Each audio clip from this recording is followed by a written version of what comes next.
Hello, everybody. Welcome to Stillness in the Storm Radio. We have as our first guest in many years, we haven't done radio in a few years now, the prestigious Amit Goswami, who's a PhD. Now, let me read you a little bit about who Amit is. Amit is a PhD in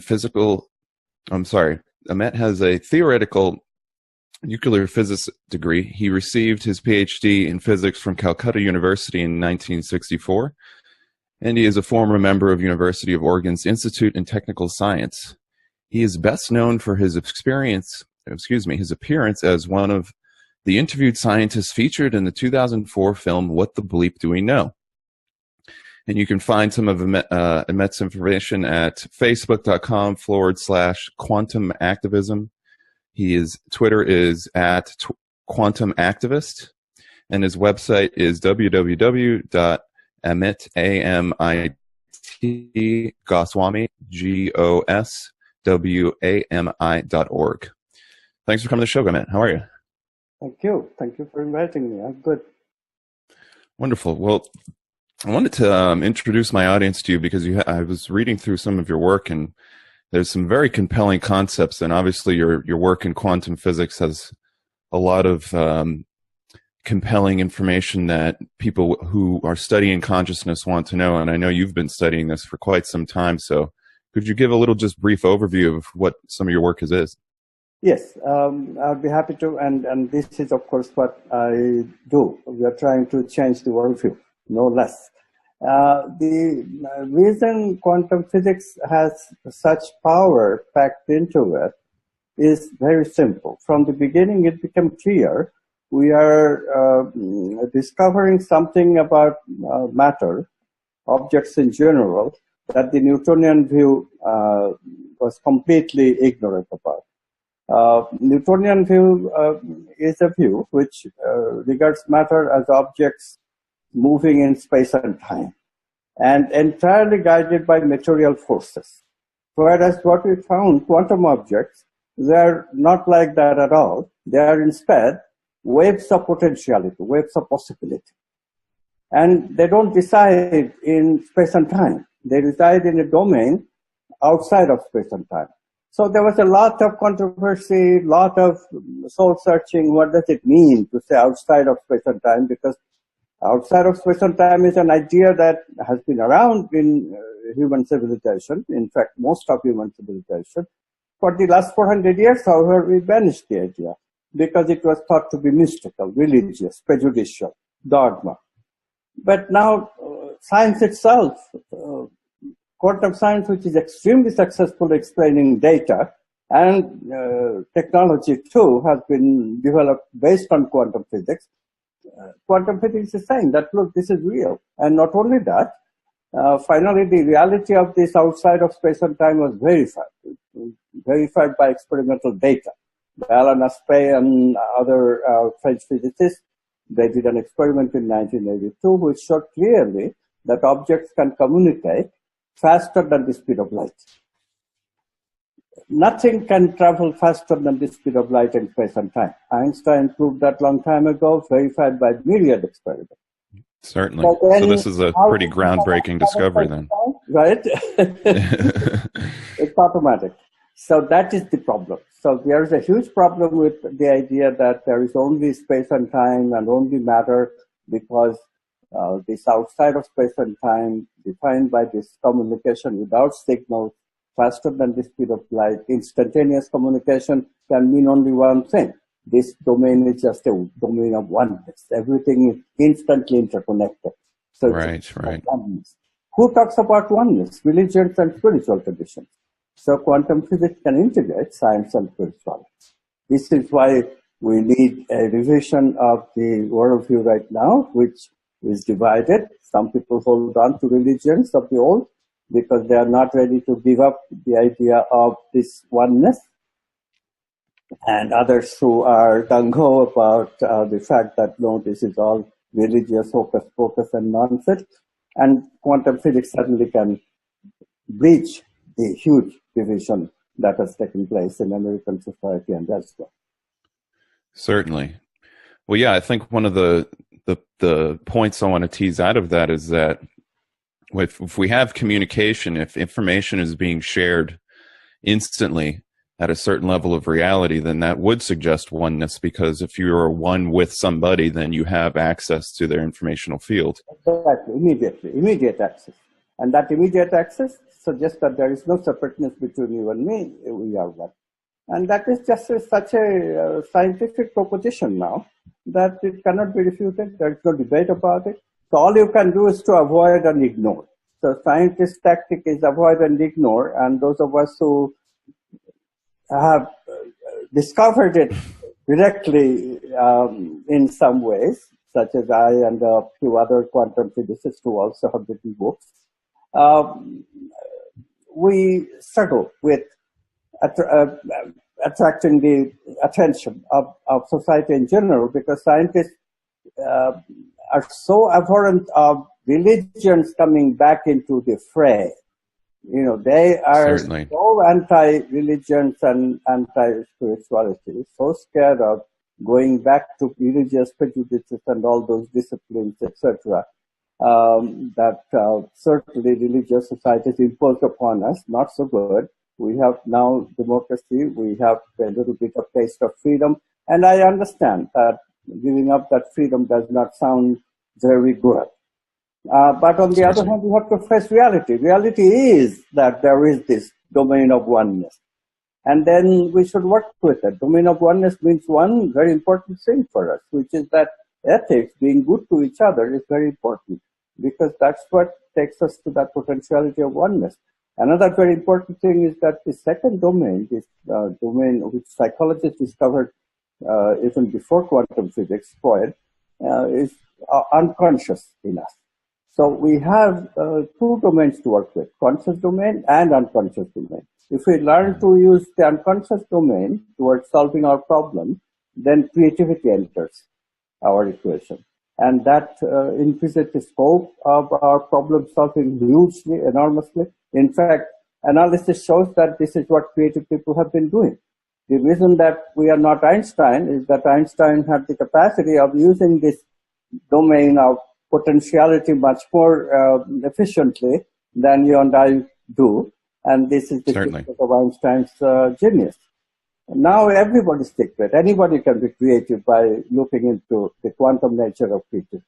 You see the potentiality of this new knowledge? This is why people have to discover it, explore it, and start using it. Certainly. Well, I can imagine from an ideological perspective that scientists who are in the business of telling us what the truth is are going to have a battle with the religionists who, historically speaking, have been also in the business of telling us what the truth is. So we kind of have competing businesses and monopolies here. But look at the unfortunate thing that has happened more recently in politics, but it's everywhere, which is that scientists, being pushed by religious and spiritual values, which includes truth, have declared that truth is relative. If space and time is the only domain of reality and there is no domain above, then one can question how do concepts like truth, which we call archetype, how do they enter the equation? Because where do they reside? Nowhere is the verdict of materialism, and therefore they don't exist. So there is no absolute truth. More and more scientists are saying there is no absolute truth. And this has created not only Fox News and Donald Trump, but it really is creating a havoc. Because how do we operate without the idea of absolute truth? Precisely. I mean, this is something I discovered early on in my research, that there was this assault on objective truth and absolute truth. But this has been a principle of the discovery of knowledge for all of human history, arguably. So if we're going to pull out that out of the substructure of our philosophic enterprises, then we're really going to have a hard time. So yeah, that was a question I wanted to ask you about, because in reading your foreword for your book, which, by the way, let me mention that you have a new book, which is quite compelling. It's called The Everything Answer Book. Let me just hold that up here. Mm-hmm. Hopefully it'll show up properly. The Everything Answer Book.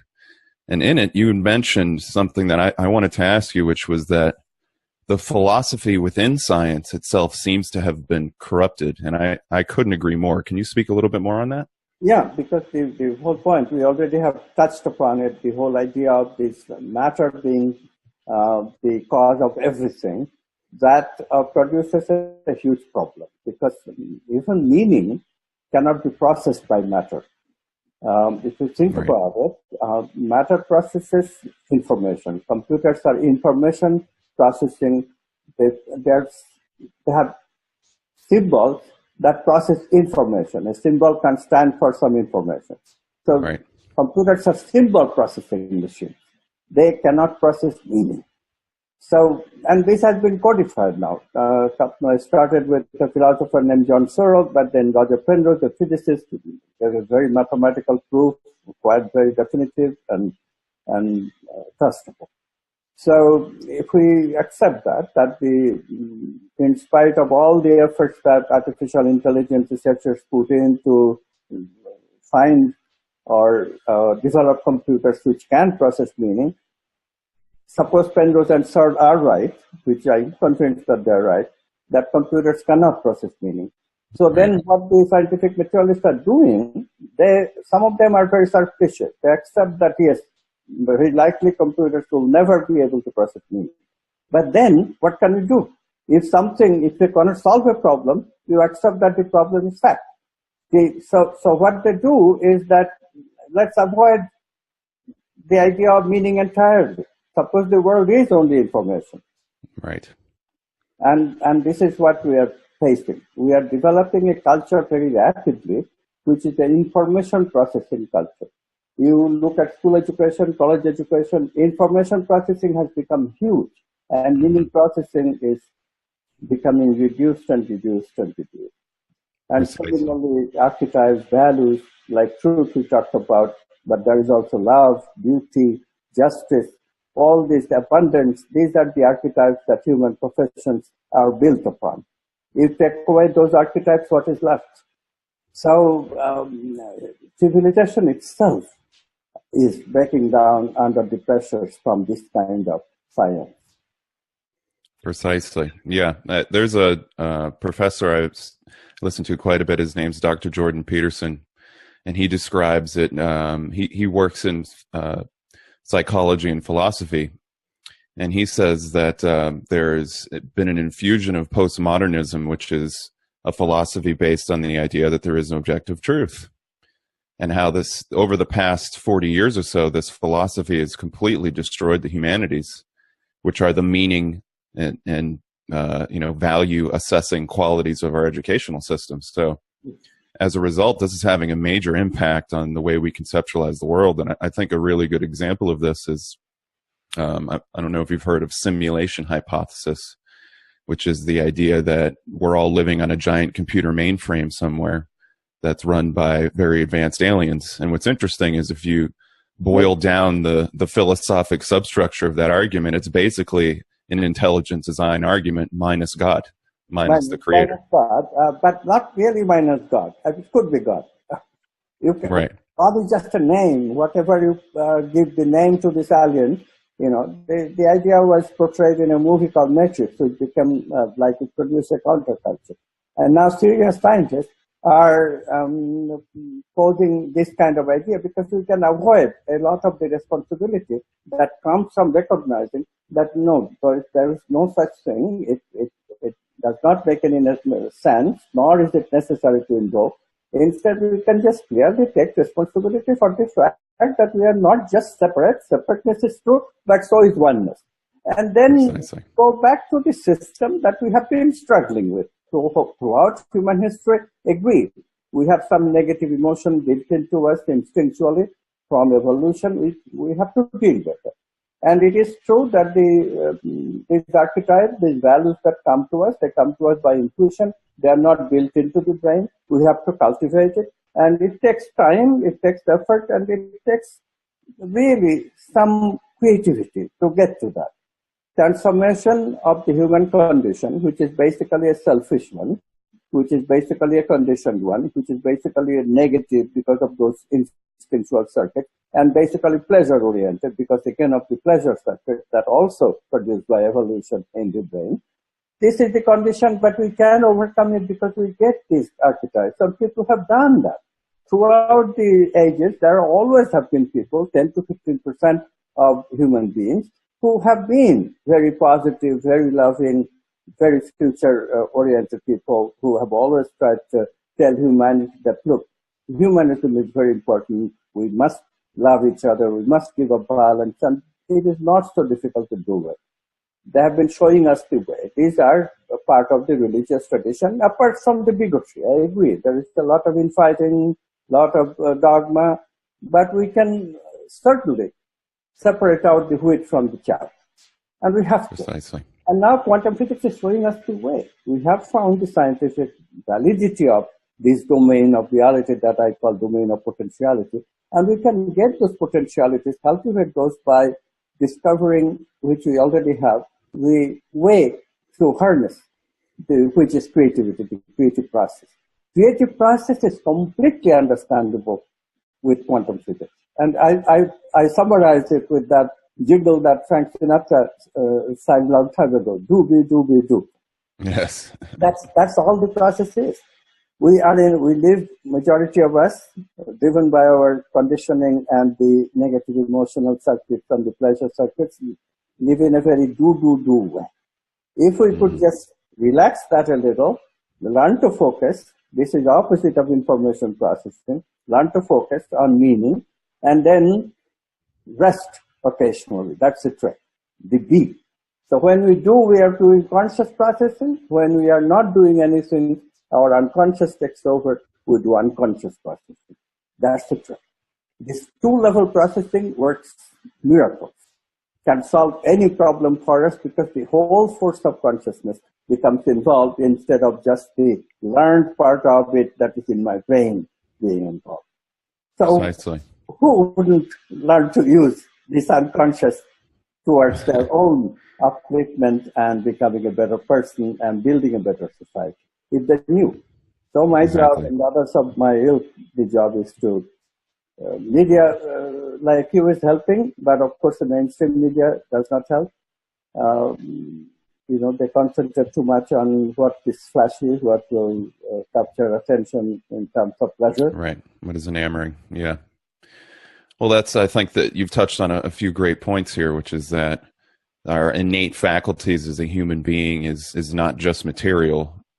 It's not just processing information and images and data sets. It's also the generation of those data sets. And that's really the creative side is all about. If you study the psychology, then you see that the right brain is all about taking disparate pieces of information and assembling them into new images, gestalts, that then produce meaning when you observe them. And when you're observing something in your mind space, your brain waves usually go to a theta state. You go to a state where you can tap into that unconscious that you were talking about. So dovetailing off of that, now that we've kind of established the tragedies that have afforded us from materialism over the past 150 years, let's talk about some of the benefits of a conscious model. Now, you had mentioned that quantum physics has the power to basically give us access to this two-tier processing creativity system. So can you describe some of what quantum activism is and what that concept is? Okay, it is true, and this is where we are facing some difficulty, that yes, quantum physics can give us answers, but to get those answers, we have to work, and often work in an intelligent way, not in the same old information processing way, where memorizing is main issue, not understanding. Right. So this new approach that we need to get it, which is that understanding or process, which is processing meaning, we call it understanding, gives you a self, brings you yourself into the equation. If you are just information processor, you become more like machine. Whereas if you are seeking meaning of your own, then you are an individual. You are no longer the homogeneous machine person who depends on the culture and the social upbringing, which is more or less homogeneous, producing the homogeneous Hugh machine, one calls it, or you can call it philosophical robot. But whichever you like. Robots with experiences, this is the way neuroscientists look at, or we can call it human beings which have accepted the machine aspect and decided to live there. But there is a huge life which we can bring in by simply understanding the process and go towards it. The process involves three difficult steps, initially difficult. One is relatively simple, this idea that I already spoke about in the beginning, this communication without signals. We call it non-locality because we are not using going to locality that ordinary signals give us information with. One bit at a time, a signal passing to space, reaching from you to me or me to you. That's not the way of the domain of potentiality. Their communication is instantaneous. So we call it non-local. Non-locality is the easiest access to this unity domain. And that is the first thing we learn. So how can we learn it? We learn it by just simply allowing the consciousness that we ordinarily experience, which is focused, very focused to our own personal things. We just allow that to expand a little. It's very simple. You just go to a river. This is my favorite pastime because I have a river close to where I live. But you can go to a forest. You can hug a tree. You can just look at a flower right in your living room, and it will take you there outside of yourself, outside of the cocoon that we live. So let me just pause you there for a moment. So it's basically the appreciation of beauty in some way takes you out of the analytical left brain and brings you into the right brain. Absolutely. This is where the left brain, right brain connection is very good. Why right brain is important? Because right brain has a spacious capacity to explore, and therefore it is more conducive to appreciation of things that take us outside of ourselves, expansion of consciousness. As the consciousness expands, that is non-locality. We are coming out of our cocoon. We are no longer identifying with just those things that make us machine-like, contracted. And as an example of non-locality, have you heard of the Heart Math Institute experiment? Yes. They view the audience will explain it, that they did this experiment when they took a series of images that were selected by a random number generator, and the person was viewing the images and their heart would respond, so they'd be able to see a response biophysically. And then this response of the heart was occurring some amount of time before the image was even selected by the random number generator. So this is an example of non-local communication. Fantastic. Okay, great. That's a clear case of non-locality. There is no other explanation possible. But in non-locality outside of space and time, of course, we can receive information that is before our time, because there is no time yet in the equation. So precognitive responses are possible. So these are very important experiments, and these are very important capacities for us to reclaim. We used to have these capacities much more in a previous era, where we are not so sold by the primacy of information processing. We've got to bring back our heart, that's the feeling dimension. We got to bring back our mind, which processes meaning. And these things we have to recognize that they're not physical, and it's okay. They don't have to be physical. In quantum worldview, physical and non-physical, all are potentialities of consciousness to choose from. It does not matter if things are non-physical, because the idea that non-physical things cannot interact with the physical thing, that's the cliche that whose time is gone, because now they don't need to interact. Consciousness mediates their interaction. There's potentiality of consciousness to choose from. Consciousness chooses simultaneously something in space-time and something in the mental space. And so we think as we look at a flower. This is a flower in the physical sensing department, and this is also a meaningful object of beauty in the mental dimension of our existence. So observing beauty is a good way to practice this first step that you're talking about for quantum activism. Absolutely. Wonderful. Second step, this is a little bit tougher. We have to recognize that Niels Bohr discovered a long time ago. Niels Bohr discovered that in an atom, when electrons jump from one orbit to another, they don't go through intermediate space. Bohr called it quantum leap. It's continuous movement. So quantum physics permits this continuous movement. In fact, any movement from space and time to the domain of potentiality and vice versa is a discontinuous movement, because these two domains cannot be continuously connected.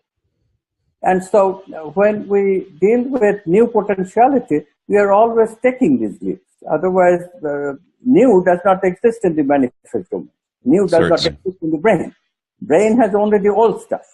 So how do we get new stuff? We've got to take quantum leaps to the domain of potentiality in such a way that we can bring it back. We take such quantum leaps to become unconscious, we sleep, we become one. That's effortless, because we are not taking it in a conscious way with the idea of bringing it back. That idea of bringing it back is the key. So how do we do it? That's where we do the creative process. If we just pursue the do process, then what happens is that the doing, keeping focus, and then being, relaxing and let consciousness, the whole, do the job, relaxes us sufficiently that we can see a bigger gestalt of possibilities that will solve our problem. Whereas in a conscious way, we see only a very small gestalt of possibilities to help us. So this at once, the idea of at once processing a whole bunch of possibilities to choose from, and in the middle of a very conscious process, do and be. I don't have to lose consciousness in any of it. I just have to slow down my thought pattern. Usually we think fast. Instead, if we think slowly. Right. I'm speaking slowly. You are speaking slowly. But what do the people do? What? They talk very quickly. Because, that has become the symbol of information processors. How much information can you process? Well, I think a really good example of this second step is, I could cite a few. First of all, I'm sure everybody's had the experience of when they've lost their keys or some item in their house and they get really stressed out. So they're in a really heavy processing type of mental space. They're in time or space time. They're in the physical realm.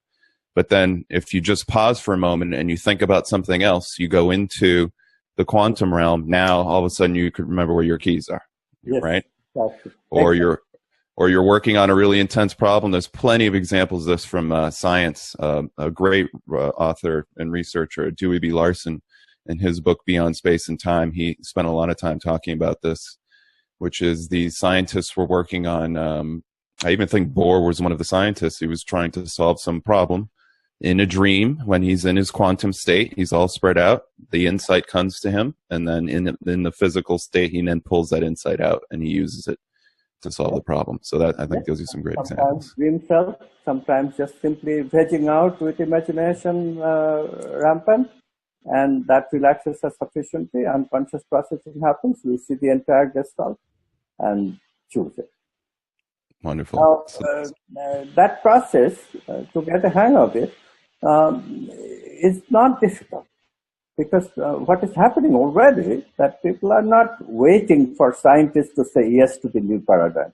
People are already learning to use it, because it's just so provocative to learn to use it.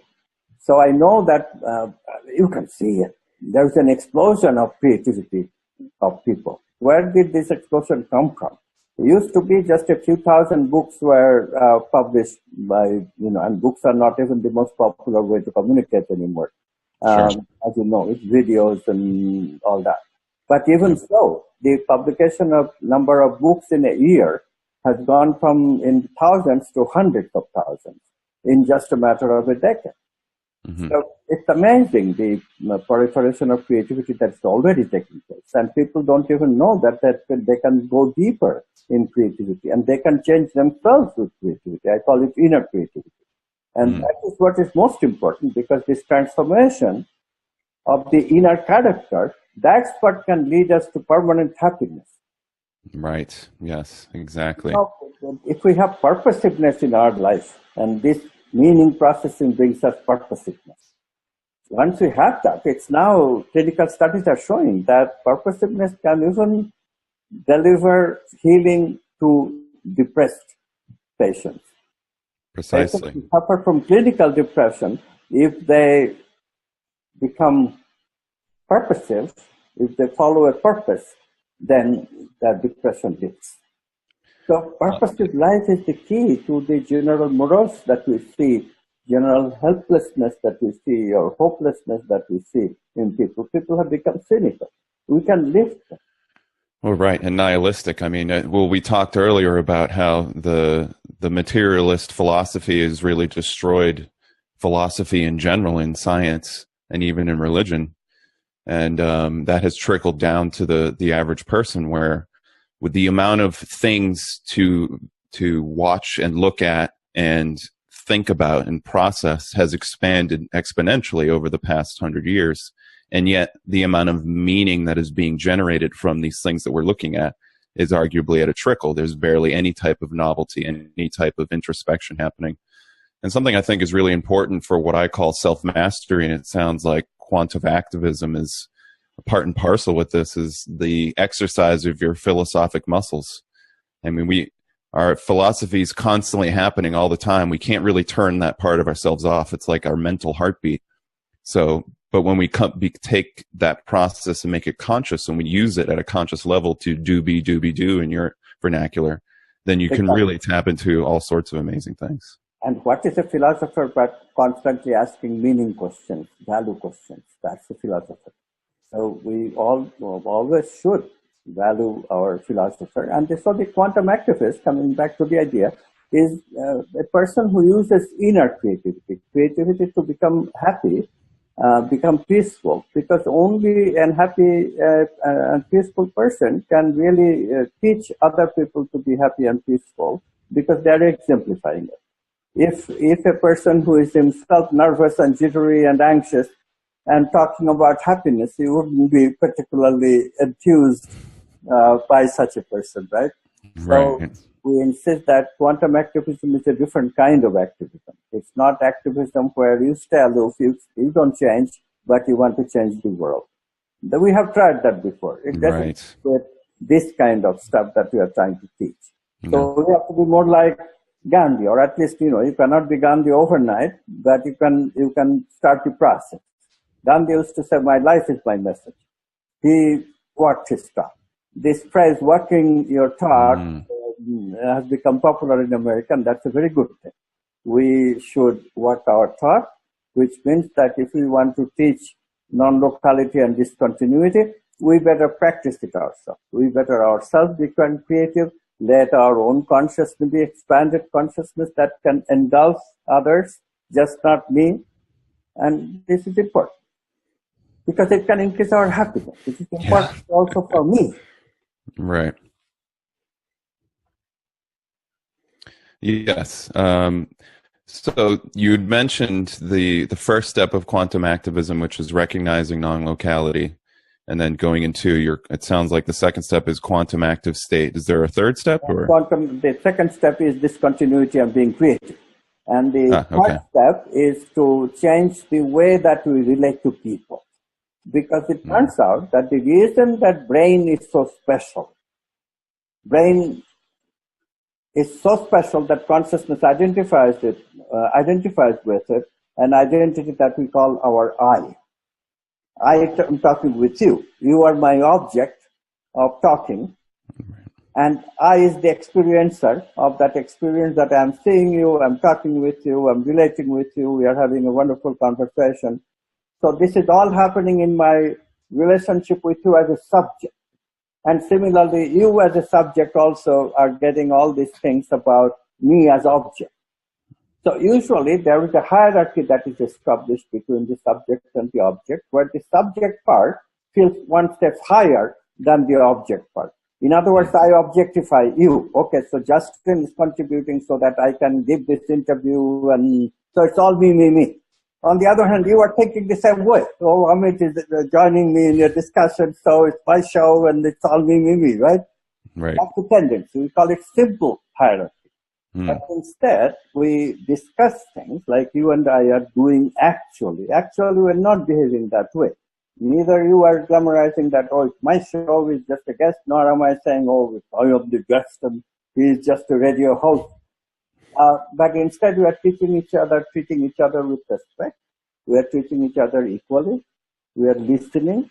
So this is called a tangled hierarchical relationship. We are creating each other. What we will say is not coming just from me, it's coming from you. And similarly, what you ask, what you say is coming from my input as well. We are both changing in our responses as we interact. This is called a tangled hierarchical interaction. So quantum physics says it is this tangled hierarchical interaction capacity of the brain that makes all the difference, that differentiates the human being from a rock. A rock does not have tangled hierarchy within it, but a living being, especially one with a brain, has tangled hierarchy in it, and that's what the secret of the subject aspect of ourselves. So how do we both become subjects instead of only one person get to be subject? By treating each other in a tangled hierarchical relationship. This is very important in all our social relationships. Just imagine, right now we are living in a political turmoil. Just imagine if politicians were tangled hierarchical with the people they serve.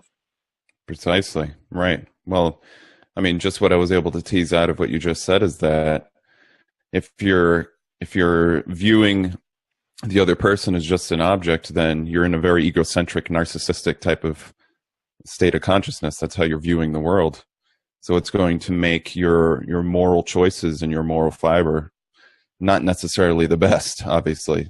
But when you're coming from a tangled hierarchy perspective, it's almost like the essence of myself and your essence come together to form this new thing, this new essence between us. Exactly.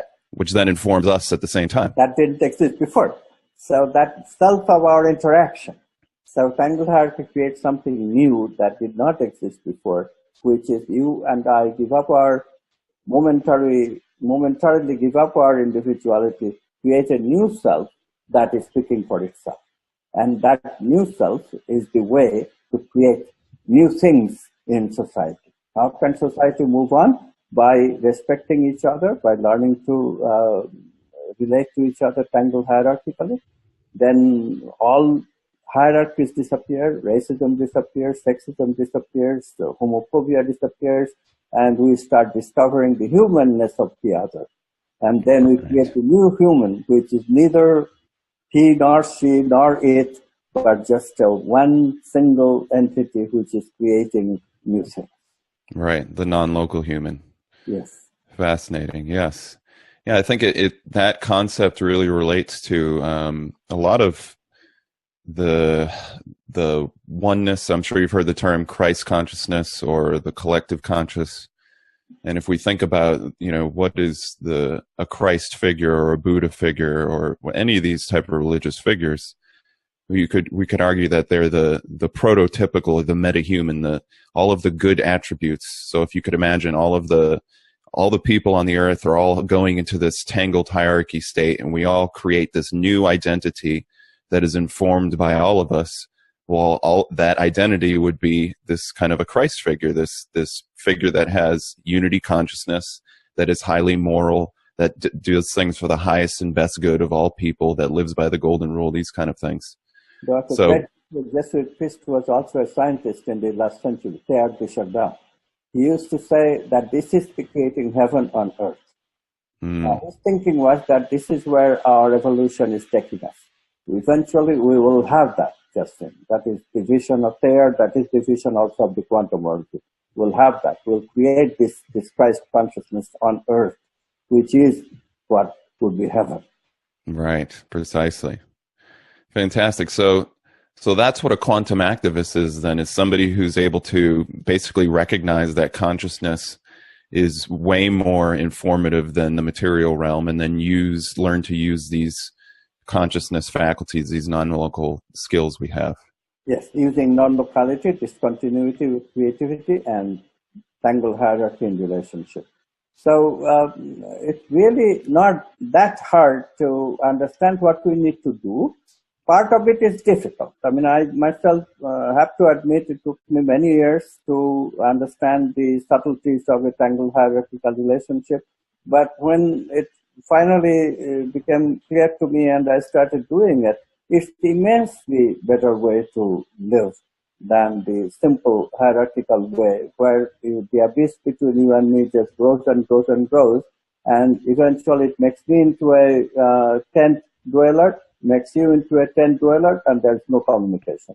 So this is what we have America now.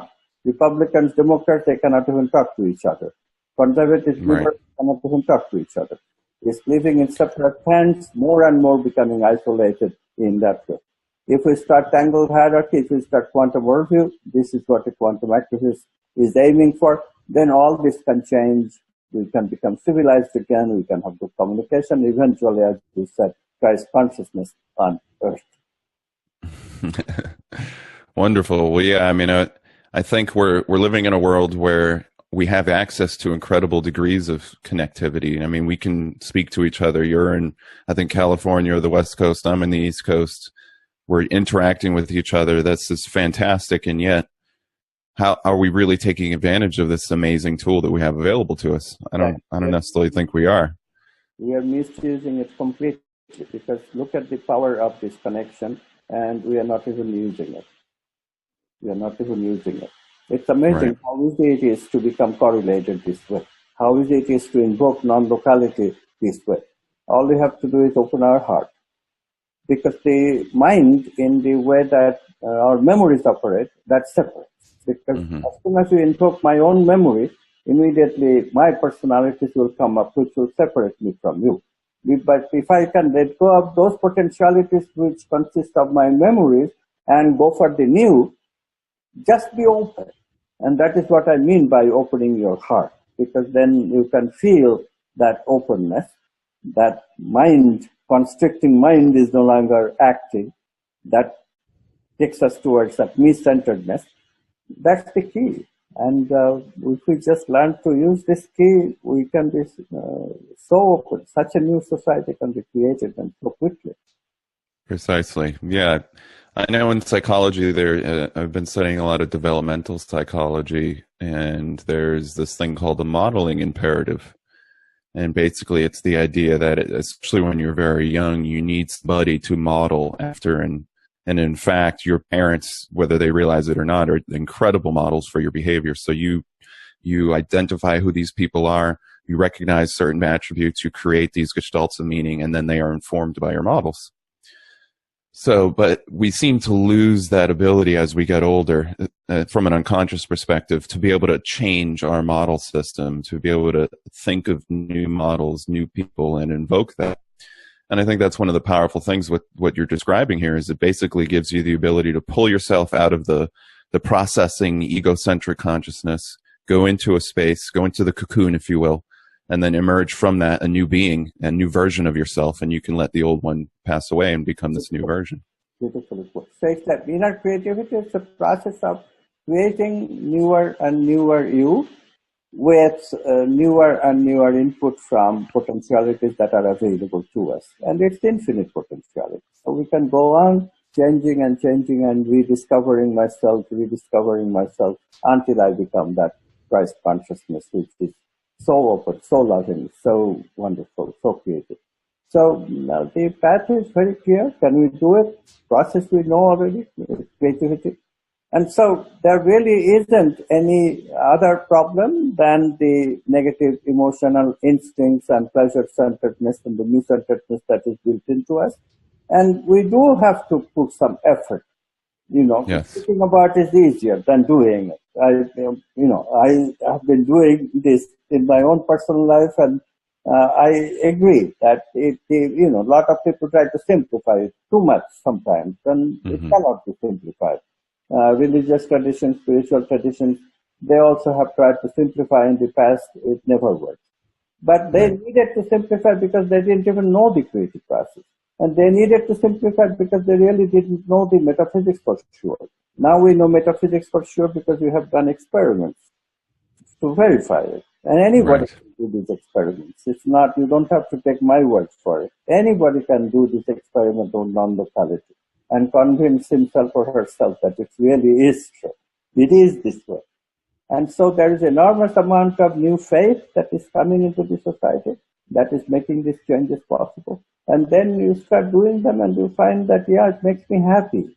And that is such a wonderful gift to us that the inspiration to do it, once you start it, is readily available because you become more and more happy. As you process meaning, we become happy. As you develop purposiveness, we become happy. And when you start really engaging with these archetypes like love and learn to live a little bit of that tangled hierarchy, it's immensely happiness producing. And then when we learn to live in flow, which is really going alternatively between simple and tangled hierarchy, the ego consciousness and the unity consciousness, then it becomes wonderful. I mean, that's like living like Tiger Woods in regular life. Well, Tiger Woods is the past figure. I should use some present figure. But, you know, the sports figure, the basketball player, those are the obvious examples of people in flow. Dancers, right. Obvious examples. But creativity takes you there. It's part of the creative process. So when we are creative about changing ourselves, at some point, life becomes a flow. And you live in that flow, and it is so much more happiness producing than any molecular happiness that we have known, like eating and sex. Right, precisely. Well, I think there's a lot of value to experiences that allow us to step outside of ourselves. So it's not necessarily that, you know, watching movies or going on to the ball game or anything like this that aren't necessarily purposeful. However, you have to go back into purpose. And in my own experience, the amount of escapist entertainments I indulged in as time went on, and I discovered what my purpose was and started to infuse myself into that, reduced considerably. Because ultimately, once you found that spark of inspiration, you've been able to lit your inner fire, so to speak, then that purpose just takes you I mean, nothing fills me with more happiness and joy than working on something really hard that I know I'm going to get something out of. Yes. So, and it is a fact that we have our own individual purposiveness perhaps built into us. We can develop those things. You know, Joseph Campbell, a great mythologist, he used to say, discover your bliss and then follow your bliss. And what to him was a bliss is your personal archetype. There are so many of them, but there are 9 important ones: love, beauty, justice, truth, self, wholeness, abundance, power. What did I leave out? Goodness. Those are the 9 important ones. Take any of these archetypes. If it resonates with you, then it will make you happy. Happier than following any other archetype. That's the way to gauge it. Is this the right archetype for me? And then once you find your right archetype, just keep on exploring it, and life becomes full of purpose and happiness. Purpose is the key to happiness, human happiness. But precisely, I always say, don't seek pleasure, seek purpose, and you'll get all the pleasure you want. And I think that works very well. Yeah, and I think looking at the psychology behind it, I mean, to try to leave people with some tools in the last few minutes here, I know in my own studies into the psychology of fear, one of the things that happens when you get into a fearful state and you're stressed out, it's because your biology and your beingness is being mustered to deal with whatever the fear is, whatever the thing is you fear. So, for example, if you fear public speaking and you have to go and speak in front of, you know, give a toast at your brother-in-law's wedding or something like this, well, how do you deal with that situation? Well, I forget where I learned this from, but I found this very useful, which is that you actually imagine yourself already conquering the fear, doing it with confidence and bravado and the best version of it you can imagine. And then the more energy and time you spend imagining that, the easier it is to actually move from that place of fear to the solution. And now once you've done that well enough, it's just like a relief. You feel breath of fresh air. You don't feel stressed as much anymore. So what do you think about that? Do you think that visualization techniques is a way to deal with this type of addiction to entertainments and things like this in finding your purpose? Is that something that's valuable? Absolutely. And what we are discovering, visualization, of course, is a mental process, and that is very, very useful. That's the way to take the mind off from the known ways that we process emotions. But emotions have two aspects, mental and then feeling. We not only use the mind, we also learn to use the feeling. And this, one of the biggest contribution of quantum worldview that is developing is that we have made the avenues of how to explore feelings very clear.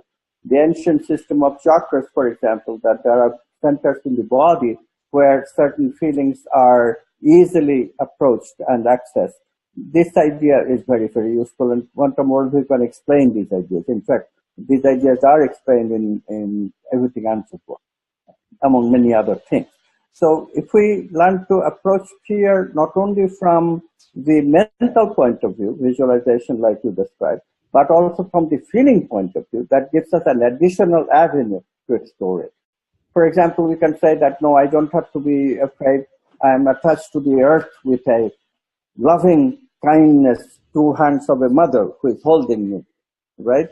That also contributes another visualization, this time with feeling.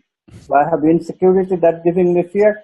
I am secure because Mother Earth is protecting me, or God is protecting me, holding me with God's own hand. And then that also is generating the feeling of courage.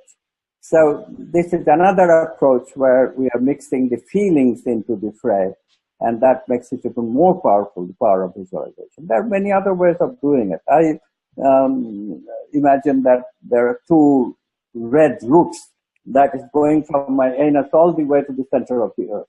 Mother Earth is attached to Mother Earth. How can I be insecure? So these things, we have a pretty good description of it. We have a pretty good science for it. Of course, traditions also have contributed to this. They call it Kundalini rising from just the Hindu tradition. Tibetans have similar languages, Tai Chi, and we call it Chi, moving from the root to the higher chakras, and that gives us courage. So these things are so well understood now that a new dimension, energy healing, is coming into the equation. Very useful. So not only we can use mental mind-body healing, but also emotional healing by looking at the energies that we feel. This is a very valuable technique. Right. So I've noticed that as you develop more mental mastery over your mind, your emotions actually change a quality and they become much more of a guide for you. So I know earlier in my life, my emotions were so strong. It was just like I was just trying to get any stability at all was really hard. And now as I've gained more mastery through various techniques and philosophy and studying things like this, these emotions are still there, except now they show me things that I didn't know were there before. So I can use a visualization or imagine something or have an experience, and then I'll get a feeling from that. And I say, why did I have this feeling? And I'll sit and think about it for a moment and then say, oh, well, I had this feeling because I was nervous about this. So yeah, they become parts of our a lot. We also have very much of new insights about this process. Mind becomes like a cloud cover over our positivity. We are capable of positivity, but mind is covering us. Mind is causing a detachment from the vital movements that will make us alive and happy. So if you remove that mind covering mental part and let it go, then feelings are released. So you described it very beautifully, and this is the process of energy healing. We do energy healing not only working at the feeling level, but we also work on the mind level, because it's often mind which creates the problem. It can create even cancer. Like we now know that cancer has something to do with the immune system, and the immune system does not function well if we eliminate love from our life. And sometimes we do that so foolishly. Like, for example, in the old system, a person becomes bereaved of a very dear person like a husband, and then the person is supposed to mourn. But for how long? Yeah, some mourning is, of course, essential. It's respectful to the relationship. But on and on and on to exclude love from our life when the immune system malfunctions and can invite cancer in my body to that extent? Of course not. So these Certainly. are things where we can work on the mind. Mind has created this idea that I should breathe, but it's a mental idea. It eliminates love energy from my heart. And so we have to be aware of these things. And we, Certainly. our social constraints on people. Right. Yeah, I know of my own studies of mind, I liken it to one of the greatest tools we have available to us. But like any tool, it can be used to destroy or create. So that's really why mastering the tool is so important. And I think, we come into this life not knowing much. We spend the first 10 years of our lives not really even having highly developed intellectual processes. So we're just constantly building these programs from culture, from our parents, from the world, and these may not be good for us. So if we let these programs run all the time, if we're constantly in that mind state and we're not re-examining those and pulling them apart and using our quantum creative processes, then they're controlling us. They're controlling our lives. I mean, some people say, I think it's Dr. Bruce Lipton that, yeah, and exactly. So, they are becoming machine-like, becoming robot-like, is the real danger that we have to face up to. And how many people are inadvertently falling into that black hole of existence? It's amazing. mm-hmm. It's just amazing how many people are, simply because of ignorance, they just don't know any better, Right. falling into that trap. And it is so easy to overcome it. Just the listening to what you and I talked about in this hour should relieve this huge burden of helplessness from people, I hope, because the world is full of potentialities to change with. All we have to do is to receive them. They come to us regularly, these intuitions of archetypes. All we have to do is to embrace them, embrace the intuitions, and change accordingly. Choose your archetype, love, beauty, justice, truth, abundance, whichever one you like, and then go for it. And bring purpose back in life, bring meaning back in life, bring creativity back so that we can pursue these things in a creative way and bring this new information to rebuild a new me. And we become happy. We don't have to live in that very constrained human condition.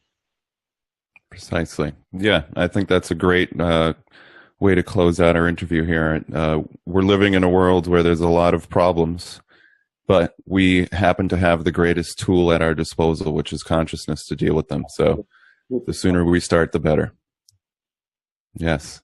Well, thank you so much again for joining me here, Amit. And I just want to remind everybody that your new book is the Everything Answer book. And you can find that on Amazon and all of the various places to get books. We also have, you mentioned your social media here, which is facebook.com/quantum activism, your Twitter, which is quantum activist, and your website, www.amitgoswami.org. Thank you so much for joining us. Thank you, Justin. All right, wonderful. And we're going to be having more great interviews coming up here. So you can hear this show at our website, stillnessinthestorm.com. We're also going to have it on YouTube and likely do live interviews in the future. So thanks, everybody. Take care and see you on the flip side. All right.